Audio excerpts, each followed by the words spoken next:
Marty, can I talk to you?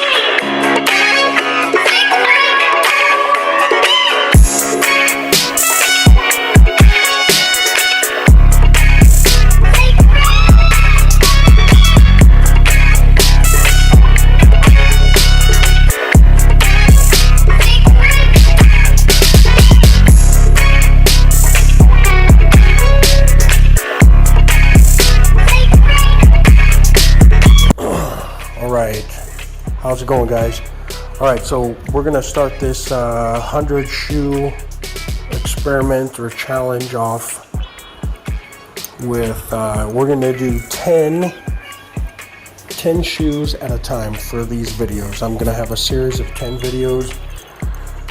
Hopefully I can do one a week,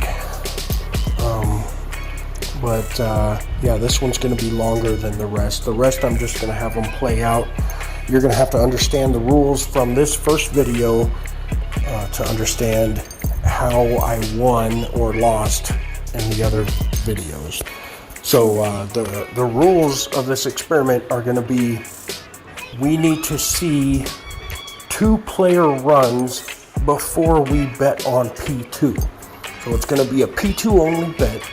Okay, we're only going to bet on player dropping down after 2 other runs in the shoe have developed, which means we also have to play from the beginning of each shoe. It's the only way I can make this fair. I can't have access to all 100 shoes and say, oh, I would have bet here and I would have won. That's not fair. Everybody knows that that's bullshit. So I have to stick with a rule and a parameter set at the beginning that I'm gonna be disciplined and strict with and stick to throughout the rest of the experiment.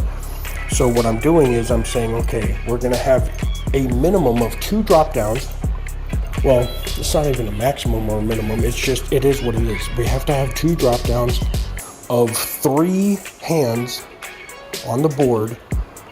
The cool thing about this guy, I don't even know who he really is. I just know his name's Wilson. His channel is Casino Amigos. It might not even be his channel. It might be somebody else's channel. I really don't know.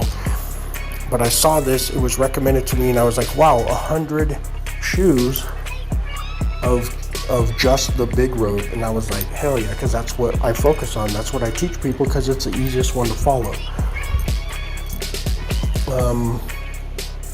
So that's the rules we're sticking to. You gotta have at least a run of 3, right? 3-player hands twice before we bet. And then we're only betting on P2, so P1's gonna be our trigger. We're looking for the P1 after 2 runs of player, okay?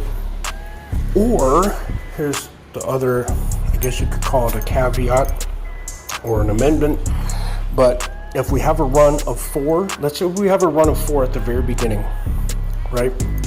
Then we're gonna bet immediately on the next P2. And the reason why is because a run of 4 is equivalent to 2 runs. Okay, so 2 runs, you have to have 2 hands in each one for them to be 2 runs, right? A run can't be a run with just 1 hand because that's not a run, it's just 1. That's just a chop. Okay, so we're looking for at least 2, right? 2 drop downs, 2 runs in player, and we're looking for that twice, and then we're gonna bet on the very next P2. Okay, I hope that makes sense. Where do we get our information from? We get it from the last 9 squares, just like I said in my other video. That's where you take the majority of your data that influences you to make your judgment. It's the top 3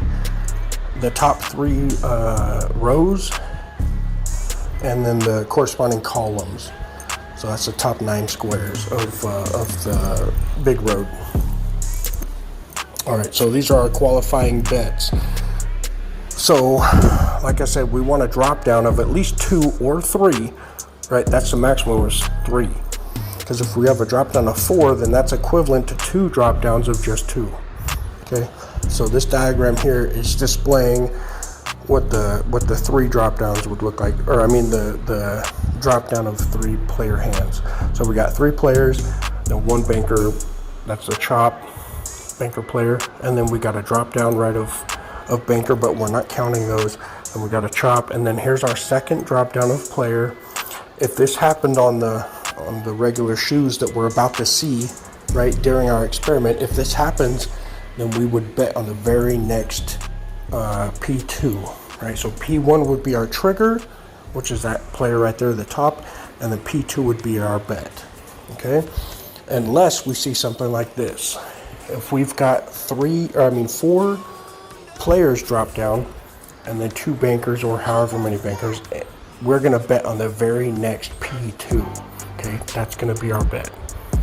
We're gonna bet on that, and we're most likely gonna win because that's what the statistics show us.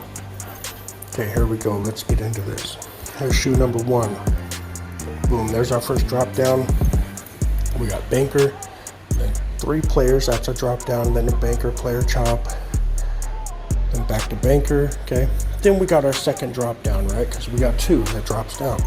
Okay, now we're looking for our very next P1 to be our trigger, and boom, we got it. There's P1 and P2, so this is a win. Shoe 1 is a win. Okay, shoe 2, let's see what we got. There's our first drop down. We got banker, player, chop, and then banker for 2, player for 2. We're looking for another drop down. There we go. Banker for 1, player for 2, and then banker for 3. Let's see what we got. Boom. There's our third drop down, which is our P2 bet. We got that one. There's a shoe 2 is a win. All right, let's see shoe 3. We've got a drop down and a drop down, and then we lost. See that third spot there? We lost that because that's where our P2 bet would have been. It's unfortunate, but you don't win them all. And like I said, we're only betting once per shoe. So we got 2 out of 3 right now. Okay, let's see what we got here. We got 1 drop down right there. Okay, we're gonna look for our second drop down. And there it is, okay. So now our very next P1 or player will be our trigger, and boom, okay. We don't get that one. So that's our second loss. So right now we're broke even.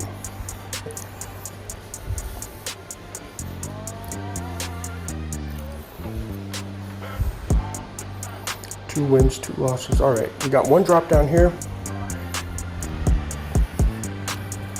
We're looking for our second drop down, and there it is, okay. Second drop down. Now we're looking for our next. Oh, looks okay. This is another loss, looks like. We got 2 drop downs, and then that spot there would have been our bet spot, and we lost. Okay. All right, so we got 2 drop downs, and then boom, we won that one. Look at that third drop down right there with P2. Bringing it home. All right. Okay, here we go. Oh, here we go. Look at this. This is our first 4 drop down at the very beginning, and then boom. Like I said before, 4 in a drop down is equivalent to 2 other drop downs, and like I said, that's our confirmation. That's what we want to see. We want to see at least 2 drop downs before we bet on a third drop down coming. That's basically what we're doing. Or we want to see 4 in a row to bet on the very next drop down, which is this shoe right here. We would have won this.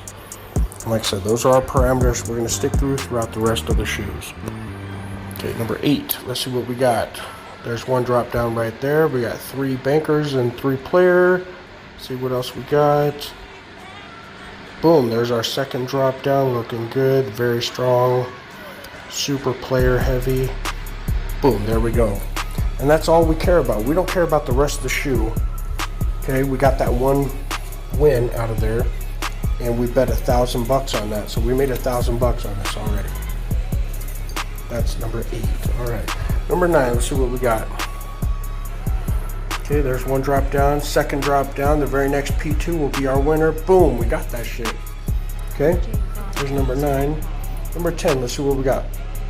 There's a drop down. There's another drop down. Okay, and boom. There it is, P2 again. P2 for the win, baby.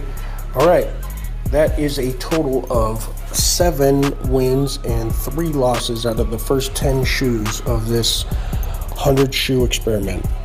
Hope you guys enjoyed that. Let me know if you think this strategy works for you in the comments. All right, peace.